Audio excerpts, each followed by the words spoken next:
Friends PR maths அகாடமியில் TRP arts and சயின்ஸுக்கு classes போயிட்டுருக்கு. இல்லைங்க இருக்கிறவங்க ஜாயின் பண்ணுங்கள். ஓகே, ஸோ நம்ம வந்து ஃபங்க்ஷனல் அனாலிசிஸில் தியரம்ஸ் எல்லாமே வந்து நேம்டு தியரம்ஸ் எல்லாமே என்ன பண்ணியிருக்கோம் அப்படின்னா டிஸ்கஸ் பண்ணியிருக்கோம். ஓகே, ஸோ இப்போ வாங்க நம்ம லீனியர் அல்ஜிப்ராவில் ப்ராப்ளம்ஸ் வந்து பார்த்துட்ருக்கோம் ஃப்ரெண்ட்ஸ். ஓகே, அப்ஜெக்டிவ் கொஷின்ஸ் வந்து எப்படி அட்டன் பண்ணலாம் அப்படிங்கிறதுக்கு ஆல்ரெடி ஒரு சப்ஜெக்டில் வந்து நம்ம இம்பார்ட்டன்ட் கான்செப்டான மெயின் தியரம்ஸ் எல்லாம் கொடுத்ததுனால நம்ம இப்போ ப்ராப்ளம்ஸ் பார்த்துட்ருக்குறோம். ஓகே, ஸோ இங்கே என்ன கொடுத்துருக்காங்கன்னு பாருங்கள். நான் எப்படி கொஷினை ஈஸியாக கிராக் பண்ணுறது அப்படிங்கிறத நான் சொல்லி கொடுக்குறேன். டி வந்து R2லேருந்து R2க்கு போகக்கூடிய linear transformation such that t of 1,1 என்ன கொடுத்துருக்காங்க 4,1, t of 0,1 வந்து என்ன அப்படின்னு பார்த்துருந்தீங்க அப்படின்னா 3,2. இந்த கொஸ்டின் பாருங்க, t of 1,1 வந்து 4,1 அப்படிங்கிறது கொடுத்துருக்காங்க. t of 0,1 வந்து 3,2 அப்படிங்கிறது கொடுத்துருக்காங்க. ஓகே, ஸோ எனக்கு என்ன அப்சர்வேஷன் அப்படிங்கிறது which of the following is not true கேட்டிருக்காங்க. rank of t is 1 அப்படிங்கிறத கொடுத்துருக்காங்க. nullity of t 0ங்கிறத கொடுத்துருக்காங்க. அப்புறம் rank of t 2ங்கிறத கொடுத்துருக்காங்க. t is invertible அப்படிங்கிறத கொடுத்துருக்காங்க. Okay, fine. Okay, so T வந்து R2லேருந்து R2க்கு போகக்கூடிய டிரான்ஸ்ஃபர்மேஷன்னால இதுக்கு கரஸ்பாண்டிங்காக கிடைக்கக்கூடிய மேட்ரிக்ஸ் வந்து யாரு? A 2/2 matrix. Okay, it is a 2/2 matrix. Okay, rank வந்து இப்போ ஃபுல் ரேங்க் இருந்ததுன்னு வச்சுக்கோங்களேன், என்ன ஆயிரும் பார்த்தீங்க அப்படின்னா ரேங்க் ஃபுல் ரேங்காக இருந்தது அப்படின்னா அந்த மேட்ரிக்ஸ் வந்து இன்வெர்டிபிள். ஃபுல் ரேங்க் இந்த கேஸ் ரேங்க் வந்து 2, மேக்ஸிமம் இட் இஸ் 2. ரேங்க் 2ஆக இருந்ததுன்னு வச்சுக்கோங்க, அப்போ டி இன்வெர்டிபிளாக இருக்கும். ஏன்னா ஃபுல் ரேங்க் அப்போ inverse determinant not equal to 0, இது it is invertible. T inverse exist, A inverse exist, so T inverse exist. So அப்போ நல்லிட்டி வந்து ரேங்க் அண்ட் நல்லிட்டி தியரத்துலேருந்து உங்களுக்கு என்ன வந்துடும்? 0 வந்துடும். அப்போ இதில் ஏதாவது ஒன்று ட்ரூவாக இருந்தாலே இந்த 3 ஆப்ஷனும் ட்ரூவாக இருக்குது. அப்போ எதுதான் ஃபால்ஸாக இருக்க வாய்ப்பு இருக்குது அப்படின்னா இது ஃபால்ஸாக இருக்கிறதுக்கு வாய்ப்பு இருக்குது. ஓகே, ஸோ வாங்க இப்போ எப்படி ஆர்கியூ பண்ணலாம். ஒன்றுமே இல்லாமல் ஆப்ஷன் கொடுத்துருக்குறாங்க பார்த்தீங்க அப்படின்னா. ஓகே, இப்போ நீங்கள் இங்கே என்ன பார்க்கணும் அப்படின்னா இது 1,1ஓட இமேஜ் இது கொடுத்துருக்காங்க. 0, இந்த ரெண்டும் R2ல இண்டிபெண்ட் வெக்டர்ஸா அப்படிங்கிறத பார்க்கணும். ஓகே, எந்த வெக்டர் R2ல கொடுத்தாலும் ஓகே இண்டிபெண்ட் வெக்டர்ஸான்னு கண்டுபிடிக்கிறதுக்கு நீங்கள் மேட்ரிக்ஸ் எழுதினீங்கன்னா 1 1 0 1 எழுதியிருப்பீங்க. ஸோ இந்த டீக்கு கரஸ்பாண்டிங் மேட்ரிக்ஸ் வந்து நம்ம எழுதிக்கலாம். ஸோ இதோட டிட்டர்மினன்ட் வந்து என்னவா இருக்கும் அப்படின்னா determinant of A not equal to 0. So அதனால இது இஸ் இண்டிபெண்ட் வெக்டர்ஸ் தான் அப்படிங்கிறத சொல்லிடலாம். ஓகே, அப்போ இண்டிபெண்ட் வெக்டர்ஸ்ங்கிறதுனால இது லீனியர்லி இண்டிபெண்ட். ஆனால் இங்கே இண்டிபெண்ட் வெக்டர்ஸ் என்னவா இருக்க முடியும் அப்படின்னா 2 தான் இருக்க முடியும். ஏன்னா அங்கே R2ல டைமென்ஷனே 2. அப்போ அதுதான் maximal linearly independence. That is the minimal generating source, that is the basis. அப்போ இமேஜ் ஆஃப் அ பேசிஸ் வந்து லீனியர் டிரான்ஸ்ஃபர்மேஷனில் என்னவா இருக்கும்? பேசிஸாக இருக்கும். ஓகே, பேசிஸ்க்கு மேப் பண்ணதுனால T11 அண்ட் on2, அப்போ T இன்வெர்டிபிள். ஓகே, T இன்வெர்டிபிள்னா ரேங்க் வந்து ஃபுல் ரேங்க் வந்துடும். அப்போ நல்லிட்டி ஆஃப் T வந்து என்ன வந்துடும்? By rank and nullity theorem it is 0. Okay, அப்போ எது பாசிபிள் இல்லை? ரேங்க் ஆஃப் T 1 அப்படிங்கிறது பாசிபிள் இல்லை. ஃபர்ஸ்ட் ஆப்ஷன் பார்த்தோன்னே நான் எப்படி அடிக்கலாம் அப்படிங்கிறத சொல்லிட்டேன்.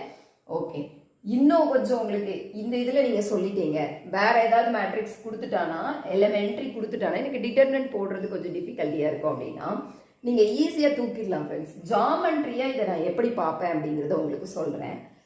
ஜாமெண்ட்ரியாக என்ன அப்படின்னா இந்த 1,1ங்கிற வெக்டர் பாருங்க. அந்த 1,1ங்கிற வெக்டர் எங்கே இருக்கும்? இங்கே இருக்குமா? 1,1. ஓகே, அப்போ அது அந்த பாயிண்ட்லேருந்து ஆரிஜின் வழியாக போகக்கூடிய லைனை ட்ரா பண்ணுங்க. ஓகே, நீங்க எந்த சிங்கிள் வெக்டர் கொடுத்தாலும் அது கரஸ்பாண்டிங்கா ஒரு சப்ஸ்பேஸ் ஜெனரேட் பண்ண முடியும்.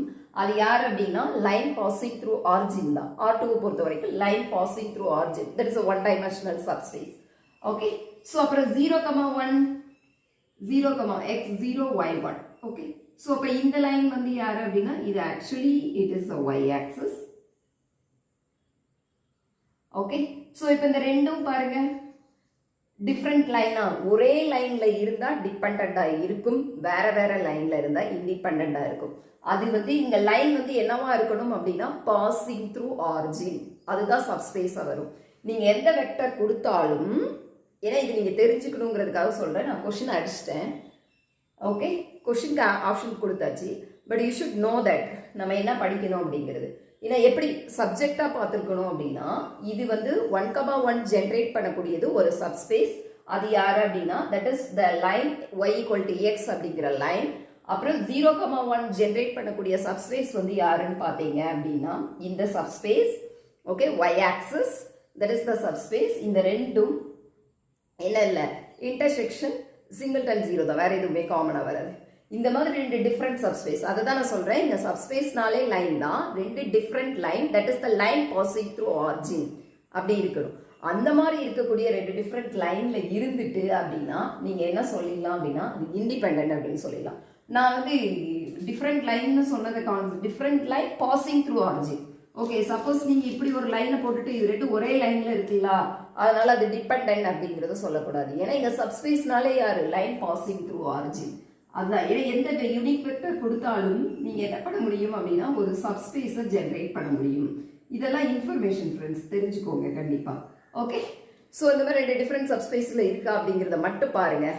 Okay, then they are independent. Independent வந்துருச்சா, அப்போ இண்டிபெண்டன்ட் செட்டோட linear transformation independent that is to R2 தான். அதுதான் மேக்ஸிமம் லீனியர் இண்டிபெண்டண்டா இருக்கும், ஏன்னா அதை விட தாண்டி போக முடியாது. ஓகே, ஸோ அப்போ that is the minimal generating set. So அப்போ இது என்னவாயிரும் உங்களுக்கு லீனியர் டிரான்ஸ்ஃபர்மேஷன் பேசிஸை எங்க எடுத்துட்டு போயிடுவான், பேசிஸ்க்கு எடுத்துட்டு போயிடுவான். பேசிஸ்க்கு மேப் பண்ணிட்டு ஸோ டி இன்வெர்டபிள்.